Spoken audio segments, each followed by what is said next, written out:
तुसी पढ़िया ही आ। बाबा जी तो मैनू ये सारे आप बचन सुनाए, किताब तो हुण छपी है। ये भाई नगाईया जी होए ने, जिन्हों ने जो गुलाबे मसंद ने घोड़ा देण तो ना करती सी, उदों बाबा जी ने घोड़ा दिता ही 10वें पातशाह नूं। ये बड़ियां पुराणियां चीज़ां 300 साल पहलां दी। जो चमकौर के जंग चों महाराज गए ने, उस वक्त महापुरुषां ने फिर ये जिन्ने जिन्ने बचन किए, मैनू क्यों असी जगियासू सी। ये कथा की ड्यूटी तो एवें ही समझ लो डंडे नाल ही करवा रहे महाराज। मेरी लाइन भी नहीं सी ये कथा दी, तो ये तो महापुरख हुक्म ला के तू कथा करी बाद। उस वक्त साध संगत महापुरख कहते मैं खेतों बैठा मूल मंत्र करी जावा, रात भर बैठे रहना। कहने एक दिन सवेरे मैं इशनान करके जो बैठा समाधि विच लीन होया, गर्मियां दिन सी, बनैन ते कशहरा ही पाया।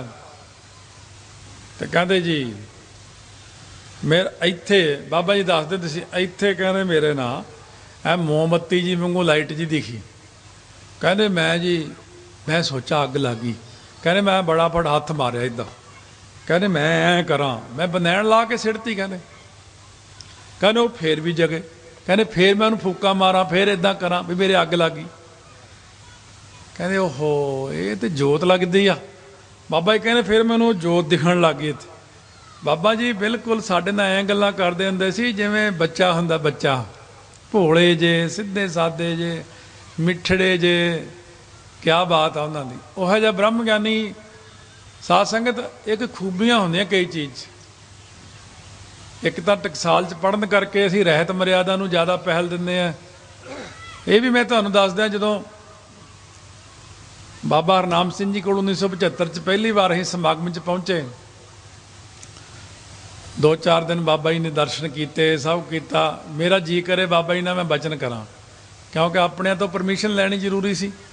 मैं संत करतार सिंह जी खालसा नूं घुट रहा सी हौली हौली। मैं जी जे आग्या होवे तुहाडी, मैं बाबा हरनाम सिंह जी जिहड़े इत्थों वाले बाबा जी आ, ते इन्हां नाल संगत कर सकदा, थोड़ी देर बैठ सकिया वां, बचन बिलास कोई।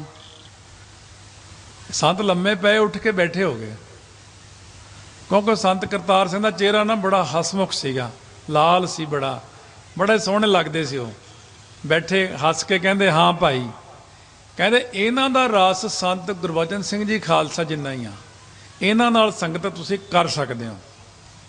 क्यों रहत दे धनी बाबा हरनाम सिंह जी पूर्ण मर्यादा, एक मिक सारी मर्यादा टकसाल वाली, पूर्ण गुरसिख। कई चीज़ां बड़ियां पसंद आउणियां बाबा जी दियां। नितनेम तो बाद वड्डी श्री साहब धवा लैनी, भाई अमर सिंह लांगरी नूं कहा धो के लिया, धो के फिर उपर नूं करके अस किरपान खंडो खड़ग तुपक तबर तीर सैफ सरोज सहती जाए हमारे पीर, फिर नमस्कार नमस्कार, फिर उन्हें म्यान च पा देना। कई चीज़ां जिहड़ियां ने, जिहड़ियां हुण असीं संसार विच विचरदे आ, कथा करदे आ, मैं पूरा वर्ल्ड का राउंड ला के आके घर बैठ गया। मैं शायद दोबारा बाहर जाण नूं पहल नहीं दिंदा, हुण तरजीह नहीं दिंदा। मैं एक बार गेड़ा लाउणा सी, ला आया। किन्ने क गाहक ने, किन्ने क जगियासू ने, अपने आप मिल जाने हैं। मेरे ख्याल विच बहुत दुनिया अणजाण है, बहुत दुनिया नूं कुछ भी नहीं पता है भी ये लाइन की चीज़ है, ये चीज़ां की चीज़ है। वो इन्हां चीज़ां नूं मखौल करदे, उल्टा वो सारिया चीज़ों को झूठा मानते हैं। पर जितों जो कुछ मैं जिन्ने क बंदे लभने सी, उन्ने उन्ने उन्ने उन्ने अभ्यासी रब दे प्यारे अपने आप मिल जाते हैं बाबा जी की रहत नूं। इस करके मैं कहना रहत प्यारी मुझको सिख प्यारा ना है। बाबा जी ने एक एक चीज़ सानू सिखाई। हुण सिंह देग लैके आया सी, उन्हें नीला बाणा पाया, चिट्टी पजामी, गल च परना।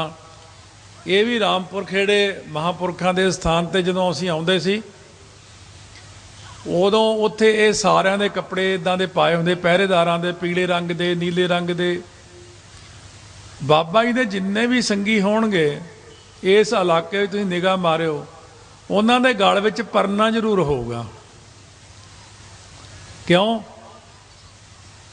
ਬਾਬਾ ਜੀ ਕਹਿੰਦੇ ਮੈਨੂੰ 10ਵੇਂ ਪਾਤਸ਼ਾਹ ਕਹਿਣ ਲੱਗੇ, ਹਰਨਾਮ ਸਿੰਘ ਇੱਕ ਤਾਂ ਗਲ 'ਚ ਬਾਣੀ ਪੜ੍ਹਨ ਲੱਗੇ ਪਰਨਾ ਜ਼ਰੂਰ ਪਾਇਆ ਕਰੋ। ਹਮ ਕੂਕਰ ਤੇਰਾ ਦਰਬਾਰ, ਇਹ ਪਰਨੇ ਦਾ ਮਤਲਬ ਮੈਂ ਕੁੱਤਾ ਜੀ ਤੁਹਾਡਾ ਜਿੱਧਰ ਮਰਜ਼ੀ ਲੈ ਚਲੋ। ਇਹ ਗੁਰੂ ਸਾਹਿਬ ਦੇ ਕੂਕਰ ਬਣਨੇ ਆ। ਇਹ ਦਾਸਾ ਭਾਵ ਨਿਮਰਤਾ ਲਈ ਆ। ਹੁਣ ਤਾਂ ਗ੍ਰੰਥੀ ਸਿੰਘ ਅਰਦਾਸ ਐਂ ਖੜ ਕੇ ਕਰਦੇ ਆ, ਪਰਨਾ ਛੱਡ ਦਿੰਦੇ ਆ, ਪਰ ਬਾਬਾ ਜੀ ਪਰਨਾ ਐਂ ਕਰਦੇ ਸੀ। ਕਿਉਂ? ਦਾਸਾ ਭਾਵ ਹੈ। ਪੁਰਾਣੇ ਸਮੇਂ 'ਚ ਜਹਾਂਗੀਰ ਦੇ ਵੇਲੇ ਜੇ ਕਿਸੇ ਨੂੰ ਕਿਸੇ ਤੋਂ ਗੁਨਾਹ ਹੋ ਜਾਂਦਾ ਸੀ, ਉਹ ਗਲ ਵਿੱਚ ਕੁਹਾੜਾ ਟੰਗ ਕੇ ਜਹਾਂਗੀਰ ਦੇ ਪੇਸ਼ ਹੁੰਦਾ ਸੀ ਰਾਜਿਆਂ ਕੋਲ।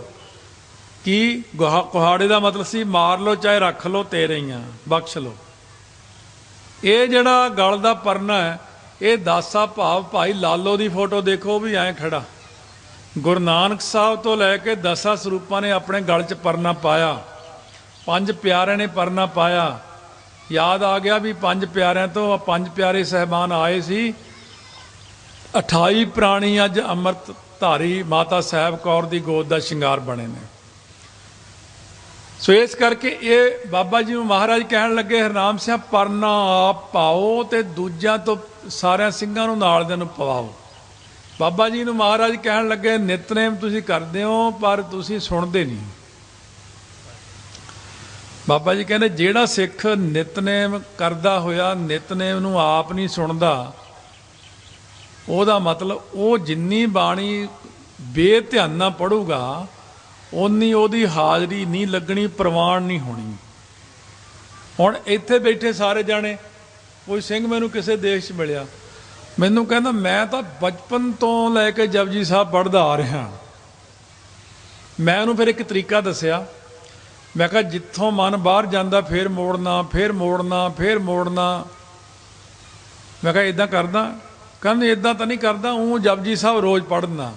ਮੈਂ ਕਿਹਾ ਜਿੰਨਾ ਤੂੰ ਅੱਜ ਤੱਕ ਪੜ੍ਹਿਆ, ਜੇ ਸੱਚਖੰਡ ਵਾਲੀ ਕਾਪੀ 'ਚ ਤੇਰਾ ਨਾਂ ਦੇਖੀਏ, ਉਹ ਕਹਿੰਦੇ ਇਹਨੇ ਪੜ੍ਹਿਆ ਹੀ ਨਹੀਂ। ਉੱਥੇ ਤਾਂ ਪੜ੍ਹਿਆ ਲਿਖਿਆ ਹੀ ਨਹੀਂ ਤੇਰਾ। ਪੜ੍ਹ ਪੜ੍ਹ ਗੱਡੀ ਲੱਦੀ ਆ, ਪੜ੍ਹ ਪੜ੍ਹ ਭਰੀਆ ਸਾਥ, ਪੜ੍ਹ ਪੜ੍ਹ ਬੇੜੀ ਪਾਈ ਆ, ਪੜ੍ਹ ਪੜ੍ਹ ਗੱਡੀਆ ਕਾਤ। ਪਾਠ ਪ੍ਰਵਾਨ ਤਾਂ ਹੋਣਾ ਜੇ ਅੱਜ ਬਾਬਾ ਜੀ ਹੁਣ ਕਹਿ ਗਏ ਮੰਝਪੁਰ ਵਾਲੇ 5 ਬਾਣੀਆਂ ਰੋਜ਼ ਪੜ੍ਹੋ, ਪਰ ਉਹ 1-2 ਘੰਟੇ ਵਿੱਚ ਕਿੰਨਾ ਕੁ ਸਮਝਾ ਦੇਣਗੇ। ਉਹ ਅੱਗੇ ਸਾਡੀ ਡਿਊਟੀ ਲੱਗ ਗਈ ਭਈ ਬਾਣੀ ਜਿੰਨੀ ਪੜ੍ਹਨੀ ਹੈ ਕੰਨਾਂ ਨਾਲ ਸੁਣਨੀ। ਟੱਪੂ ਟੱਪੂ ਕਰਦਾ, ਉਧਰੋਂ ਕਥਾ ਟੌਪਿਕ ਸੁਣ ਚੱਲਦਾ। ਉਹ ਕੀ ਕਰਦੀਆਂ, ਆਪਣੇ ਪਰਸ ਵਿੱਚ ਗੇਮ ਲਿਆਉਂਦੀਆਂ ਨਾਲ, ਕੱਢ ਕੇ ਨਿਆਣੇ ਨੂੰ ਸਟਾਰਟ ਕਰਕੇ ਦੇ ਦਿੰਦੀਆਂ। ਉਹ ਜਿਉਂ ਐਂ ਕਰੀ ਜਾਂਦਾ ਬੈਠਾ, ਭਾਵੇਂ 2 ਘੰਟੇ ਕਥਾ ਕਰੀਏ, ਉਹ ਆਪਣਾ ਟਿਕੀਆਂ ਰਹਿੰਦੀਆਂ, ਉਹ ਆਪਣਾ ਟਿਕਿਆ ਰਹਿੰਦਾ। ਉਦੋਂ ਹੀ ਪਹਿਲਾਂ ਗੇਮ ਹੋ ਗਈ ਪੂਰੀ, ਉਧਰ ਤਾਂ ਕਥਾ ਪੂਰੀ ਹੋ ਗਈ। ਹਾਂ, ਉਹ ਕਹਿੰਦਾ ਮੇਰੀ ਗੇਮ ਵੀ ਪੂਰੀ ਹੋ ਗਈ। ਇਹ ਮਨ ਦੀ ਅਵਸਥਾ, ਇਹ ਸਾਰਾ ਮਨ ਰੂਪ ਫਿਰਦੇ ਆ। ਜਦੋਂ ਤੁਸੀਂ ਬਾਣੀ ਪੜ੍ਹਦੇ ਹੋ, ਤੁਹਾਡਾ ਮਨ ਕਹਿੰਦਾ ਅੱਛਾ ਤੂੰ ਪਾਠ ਕਰ, ਮੈਂ ਆਇਆ। ਜਿਵੇਂ ਤੁਸੀਂ ਮੈਨੂੰ ਸਾਰੇ ਕਹਿ ਕੇ ਚੱਲੇ ਤੂੰ ਕਥਾ ਕਰ, ਅਸੀਂ ਫਿਰ ਆਉਂਦੇ ਆ, ਮੈਂ ਇੱਥੇ ਕਿਹਨੂੰ ਸੁਣਾਊਂਗਾ? ਤੁਸੀਂ ਬੈਠੋਗੇ ਤਾਂ ਸੁਣਾਊ। ਇਸੇ ਤਰ੍ਹਾਂ ਜੇ ਬਾਣੀ ਪੜ੍ਹਦੇ ਆ, ਮਨ ਕਹਿੰਦਾ ਮੈਂ ਜਿਹੜਾ ਟਾਂਡੇ ਹੋ ਕੇ ਆਉਣਾ। ਚੱਲ ਵੀ ਟਾਂਡੇ, ਹੁਸ਼ਿਆਰਪੁਰ, ਜਲੰਧਰ, ਤਾਂ ਇਹ ਅਮਰੀਕਾ ਜਾ ਸਾਰੇ ਘੁੰਮ ਆਇਆ। ਇੱਧਰੋਂ ਅਸੀਂ ਕਹਿੰਦੇ ਆ ਸੁਣਤੇ ਪਨੀਤ ਕਹਤੇ ਪਿਤ, ਇਹ ਵੀ ਮੁੜ ਆਉਂਦਾ। ਕਹ ਤੇਰਾ ਨਿਤਨੇਮ ਹੋ ਗਿਆ ਬਸ। ਤੂੰ ਕਿੱਥੇ ਸੀ? ਮੈਂ ਅਮਰੀਕਾ, ਕੈਨੇਡਾ, ਇੰਗਲੈਂਡ ਸਾਰੇ ਘੁੰਮਿਆ, ਫਲਾਣੇ ਨੂੰ ਕੁੱਟ ਵੀ ਆਇਆ, ਲੜ ਵੀ ਆਇਆ, ਪੈਸੇ ਵੀ ਲਿਆ, ਉਹਦੇ ਦੇ ਵੀ ਆਇਆ, ਕੀਤਾ ਕੁਛ ਨਹੀਂ। ਪਗਾ ਮੈਨ ਹੋਰੀਆਂ ਮਾਰਤਾ, ਬਦਨਾ ਮੈਨ ਖਿਰ ਖਿਰ ਹਾਸਤਾ।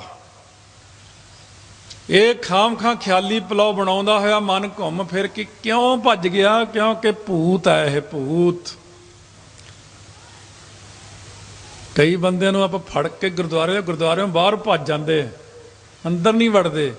ਕਹਿੰਦੇ ਕਿਉਂ? ਕਹਿੰਦੇ ਇਹਨੂੰ ਭੂਤ ਚਿੰਬੜਿਆ ਹੋਇਆ, ਜਿਹੜਾ ਬਾਣੀ ਤੋਂ ਅੱਗ ਲੱਗਦੀ ਇਹਨੂੰ। ਸਾਡੇ ਮਨ ਨੂੰ ਵੀ ਬਾਣੀ ਤੋਂ ਅੱਗ ਲੱਗਦੀ ਆ। ਇਹ ਭੂਤਨਾ ਹੈ, ਭੂਤਨਾ। ਜਦੋਂ ਜੀ ਬਾਣੀ ਪੜ੍ਹਦੇ ਇਹ ਭੱਜ ਜਾਂਦਾ। ਆ ਕਈ ਬੰਦਿਆਂ ਦੇ ਨਾ, ਇਹ ਸਾਡੇ ਤਜਰਬੇ ਦੀਆਂ ਗੱਲਾਂ ਦੱਸ, ਕਈਆਂ ਤੋਂ ਪਤਾ ਨਹੀਂ ਹੋਣਾ। ਕਈ ਬੰਦੇ ਹੁੰਦੇ ਜਦੋਂ ਬਹੁਤ ਬੁਰਾ ਹਾਲ ਹੋਵੇ ਨਾ, ਫਿਰ ਅਸੀਂ ਉਹਨਾਂ ਨੂੰ ਕਹਿੰਦੇ 7 ਦਿਨ ਲਗਾਤਾਰ ਇਹਨੂੰ ਗੁਰੂ ਗ੍ਰੰਥ ਸਾਹਿਬ ਦਾ ਸਾਰਾ ਪਾਠ ਸੁਣਾਓ। ਪਾਠੀ ਵੀ ਕੇਸੀ ਇਸ਼ਨਾਨ ਕਰੇ, ਇਹ ਵੀ ਕਰੇ। ਸ਼ੁਰੂ 'ਚੋਂ ਬੰਦਾ ਉੱਠ ਕੇ ਬਾਹਰ ਨੂੰ ਭੱਜਦਾ ਹੁੰਦਾ, ਫਿਰ ਦੱਬ ਕੇ ਰੱਖੀਦਾ, ਨਹੀਂ ਸੁਣ ਬਾਣੀ, ਸੁਣ ਬਾਣੀ। 7वें दिन ਨੂੰ ਚੰਗਾ ਭਲਾ ਹੋ ਜਾਂਦਾ ਵੀ ਹਾਂ ਹੁਣ ਮੇਰਾ ਭਲਾ ਹੋ ਗਿਆ।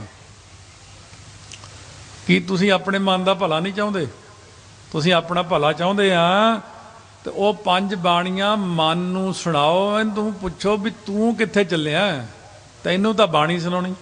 ਆ ਬੈਠੇ ਨਿਊਯਾਰਕ ਵਾਲੇ ਸਿੰਘ, ਇਹ ਮੇਰੇ ਕੋਲ ਆਏ ਸੀ ਐਲਸ ਬ੍ਰਾਂਟੇ ਜਦੋਂ ਮੈਂ ਕਥਾ ਰਿਕਾਰਡ ਕਰਦਾ ਸੀ। ਇਹਨੂੰ ਪੁੱਛ ਲਓ ਸਿੰਘ ਨੂੰ ਹੁਣੇ, ਕਹਿੰਦੇ ਮਨ ਟਿਕਾਉਣ ਲਈ ਆਪਾਂ ਬਾਣੀ ਪੜ੍ਹਨੀ। ਮੈਂ ਆ ਬਹਿ ਜਾਓ ਇੱਥੇ। ਇਹ ਮੈਂ ਸਾਰੇ ਜਣੇ ਇੱਦਾਂ ਬਿਠਾ ਲਏ, 10 ਕੁ ਜਾਣੇ ਸੀ ਇਹ ਉਦੋਂ। ਮੈਂ ਕਿਹਾ ਬਾਬਾ ਹਰਨਾਮ ਸਿੰਘ ਵਾਲਾ ਤਰੀਕਾ ਚਲਾਉਣਾ ਅੱਜ। ਬਾਬਾ ਜੀ ਵੀ ਇਹੀ ਕਰਦੇ ਸੀ, ਮੂਲ ਮੰਤਰ ਤੋਂ ਲੈ ਕੇ ਪੂਰਾ ਧਿਆਨ ਦੇ ਕੇ ਸੋਚਿਆ ਸੋਚਣਾ ਹੋਵੇ, ਚੁੱਪੈ ਚੁੱਪ ਨਾ, ਸਾਰੇ ਕਰਦੇ ਕਰਦੇ ਬਾਬਾ ਜੀ ਨੇ ਕਹਿਣਾ ਜਿੱਥੋਂ ਮਨ ਬਾਹਰ ਗਿਆ ਉੱਥੋਂ ਹੀ ਹੱਥ ਖੜਾ ਕਰ ਦੇਣਾ। ਫਿਰ ਅਸੀਂ ਹੱਥ ਖੜਾ ਕਰ ਦੇਣਾ, ਤੂੰ ਹਾਂ ਵੀ ਕਿੱਥੇ ਸੀ, ਫਲਾਨਾ ਕੰਮ ਸੀ। ਇਹ 5ਵੀਂ ਪੌੜੀ ਤੂੰ ਸੁਣੀ ਨਹੀਂ? ਬਾਬਾ ਜੀ ਸੁਣੀ ਨਹੀਂ। ਇੱਕ ਸਾਡੇ ਨਾਲ ਸਿੰਘ ਬੈਠਾ ਸੀ, ਤੂੰ ਕਿੱਥੇ ਗਿਆ ਸੀ? ਬਾਬਾ ਜੀ ਘਰ ਮੱਝ ਸੂਈ ਸੀ। ਫਿਰ ਮੈਂ ਸੋਚਿਆ ਪਤਾ ਨਹੀਂ ਕਿਸੇ ਨੇ ਚੋਇਆ ਦੁੱਧ ਕਿ ਨਹੀਂ। ਬਾਬਾ ਕਹਿੰਦੇ ਭਲਿਆ ਲੋਕਾਂ, ਦੁੱਧ ਵੀ ਕੋਈ ਛੱਡਦਾ ਹੁੰਦਾ ਮੱਝ ਦਾ, ਆਪੇ ਚੋ ਲੈਣਗੇ। ਕਹਿੰਦਾ ਮੇਰਾ ਮਨ ਧਾਰ ਕੱਢਣ ਗਿਆ ਸੀ। ਉਹ ਫਿਰ ਮੋੜ ਕੇ ਲਿਆ ਵੀ 5ਵੀਂ ਪੌੜੀ ਫਿਰ ਸੁਣ, ਫਿਰ 6ਵੀਂ ਪੌੜੀ ਸੁਣੀ, ਫਿਰ 7ਵੀਂ। ਬਾਬਾ ਜੀ ਮੇਰਾ ਮਨ ਬਾਹਰ ਚਲਾ। ਤੇਰਾ ਕਿੱਥੇ ਚਲ ਗਿਆ ਸੀ? ਮੇਰਾ ਉੱਥੇ। ਮੁੜ ਕੇ ਲਿਆ, ਫਿਰ ਉਹ ਪੌੜੀ ਸੁਣ। ਬਾਬਾ ਜੀ ਸਾਨੂੰ ਬਿਠਾ ਕੇ ਆਦੀ ਬਣਾਉਂਦੇ ਸੀ ਵੀ ਆਹ ਬਾਣੀ ਸੁਣਨੀ, ਆਹ ਸੁਣਨੀ ਹੈ, ਸੁਣਨੀ। ਜਦੋਂ ਤੁਸੀਂ ਬਾਣੀ ਨੂੰ ਸੁਣਨ ਦੀ ਆਦਤ ਪਾ ਲਓਗੇ ਤਾਂ ਫਿਰ ਸਪੀਡ ਵੀ ਤੇਜ਼ ਭਾਵੇਂ ਕਰ ਲਿਓ, ਫਿਰ ਆਦਤ ਹੀ ਪੈ ਜਾਣੀ ਹੈ। ਹੁਣ ਅੱਜ ਵੀ ਇਹ ਗੱਲ ਦਾ ਤੁਸੀਂ ਤਜਰਬਾ ਸ਼ਾਮ ਨੂੰ ਰਹਿ ਰਾਸ ਵੇਲੇ ਕਰ ਲੈਣਾ। ਤੁਸੀਂ ਮਨ ਨੂੰ ਜਾਣ ਨਹੀਂ ਦੇਣਾ।